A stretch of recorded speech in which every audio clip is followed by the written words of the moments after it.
네, 안녕하십니까. 네, 이번 시간에는 보육과정의 이론적 기초에 대해서 살펴보도록 하겠습니다. 자, 먼저 철학적 기초, 심리적인 그 기초를 살펴볼 것인데, 보육과정의 기초는 나라의 보육 방향을 규정하고, 나아가서 국가의 미래 경쟁력을 능력 있는 민주 시민을 양성하기 위해서 보육과정이 개성됩니다. 우리나라의 영유아를 위한 국가 수준의 교육과정은 교육인적자원부에서 실시하는 것이 있고, 그리고 여성가족부에서 실시한 표준 보육 과정이 있습니다. 유치원에서는 교육인적자원부에서 교육과정을 개설했으면 보육 과정은 이제 보건복지부, 여성부에서 개정을 하였습니다. 이 시대 때가 이제 여성가족부에서 그 보육 관계되는 일을 담당을 하였기 때문에 여성가족부라는 그 기관이 이제 나오고 있습니다. 보육과정 구성을 살펴보면은 먼저 철학, 사회학, 발달 심리학의 이론을 기초로 하여서 운영을 합니다. 그래서 아동관, 보육관을 정립하고 사회적인 욕구가 무엇인지 살펴보고 아동의 심리 발달적 욕구가 무엇인지 이러한 부분을 반영하여서 보육과정의 보육 내용을 결정합니다. 그렇다면 이제 철학이랑 사회학, 발달 심리학, 그리고 아동관, 보육관의 정립, 사회적 욕구, 아동의 심리, 발달적 욕구가 보육의 내용이라면 이제 철학은 그러면 무엇인가라고 살펴보겠는데요. 철학을 여러분들 잘 아시겠지만 철학은 무엇입니까? 네, 철학은 이제 한 사람이 인생을 살아가면서 자신의 인생관, 그리고 세계관, 그런 부분을 어떻게 학문적으로 연구하는 그런 부분이 철학적 관점이겠죠. 그래서 철학은 가치와 신념이 표현된 것이다라고 말을 할 수 있습니다.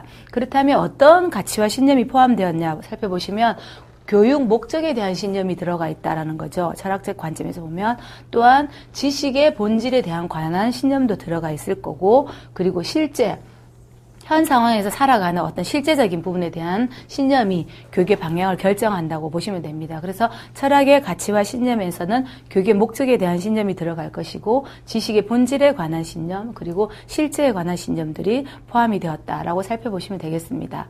자, 보시면 중세까지는 이제 아동은 단지 노동에 이용되는 도구였다. 라는 거죠. 아동 자체를 존중해주지 않고 노동에 대한 어떤 도구다. 그래서 아동은 연약하게 태어난 아이들이었는데 이 시기에 아이들은 어차피 연약하고 힘이 없는 존재죠. 그래서 아이들이 많이 유기되고 또 이렇게 막 방치하고 아프거나 이런 경우 방치되고 이런 사례가 빈번하게 많았다고 합니다. 중세시대 때는 그만큼 아동이 존재가 중요하지가 않았다는 거죠.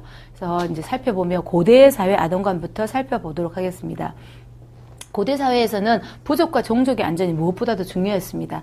왜냐하면 이 시대 때는 그 같은 부족끼리 모여서 살고 있는 어떤 부족사회, 시족사회 시대이기 때문에 이 종족의 안전이 무엇보다 중요해서 아동이라는 존재는 종족을 보존하기 위한 단지 그런 어떤 목적밖에 없었다는 거죠. 그래서 종족 보존을 위한 존재가 아동이었다라고 보시면 되고요.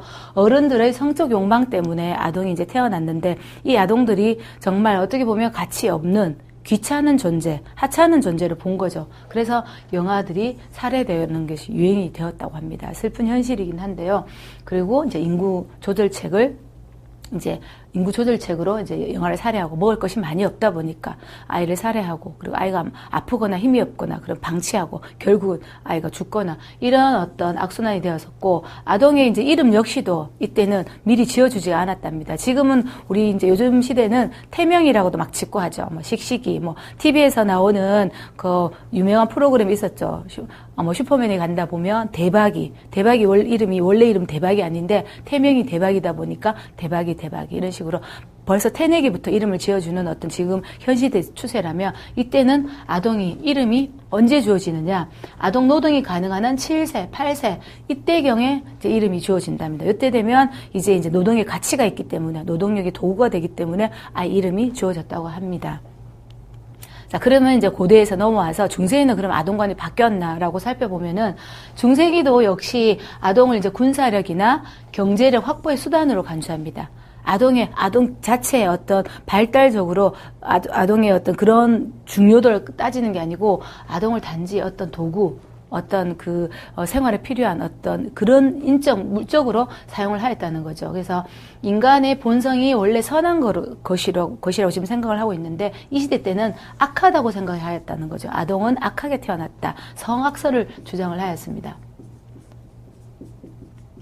그래서 아동은 악하게 태어났기 때문에 아동 속에는 악함이 있다. 태어날 때부터 악하게 태어났기 때문에 악함이 있다. 그래서 이 악함을 없애주기 위해서 엄격하게, 엄하게 키워야 된다고 생각을 합니다. 그래서 스파르타식으로 아이들을 많이 아동을 가르쳤고요. 그리고 무엇보다도 이 악함이 아이들 없애기는 거는 아이들 자꾸 훈계하고 혼내고 이런 부분밖에 없다고 생각해서 엄격하게 훈련을 시켰답니다. 중세기에.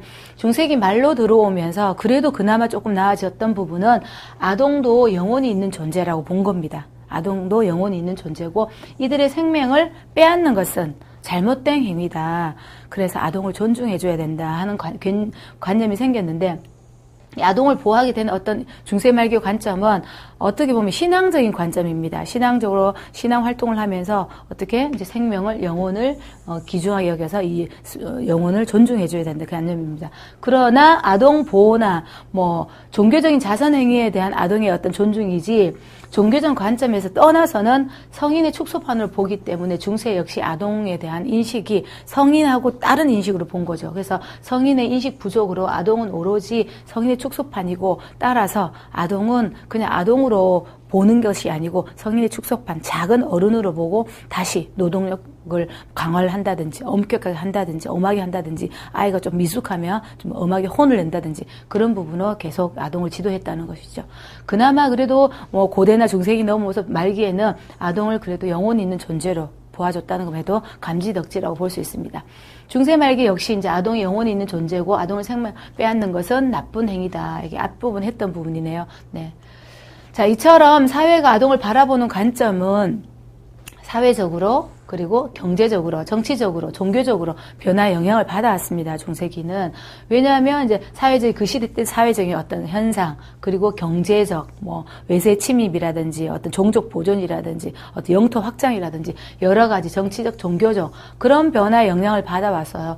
그래서 한 사회가 구축한 아동계의 이미지는 아동을 양육하고, 아동을 교육하는 방식이 그대로 반영이 된 겁니다. 그래서 아동을 뭐 교육하고 양육하는 이런 방식이 어떤 사회적, 경제적, 정치적, 종교적 변화에서 이루어졌다라고 보시면 됩니다. 자, 그렇다면 이제 철학적 기초로 넘어가서 이 학자들은 과연 어떤 이론을 펼치고 아동관을 어떻게 가졌는지 살펴보도록 하겠습니다. 먼저 코메니우스. 여러분들이 많이 들어보셨던 코메니우스. 코메니우스는 모라비아의 교육개혁자입니다. 모라비아는 저기 이제 어느 지역이냐면 체코 쪽에 있는, 체코 동부에 있는 어떤 조그마한 마을입니다. 그 마을에서 이제 교육개혁가, 사상가, 신학자인데, 코메니우스는 목회 활동, 목사님으로 활동도 하기도 하였다고 합니다.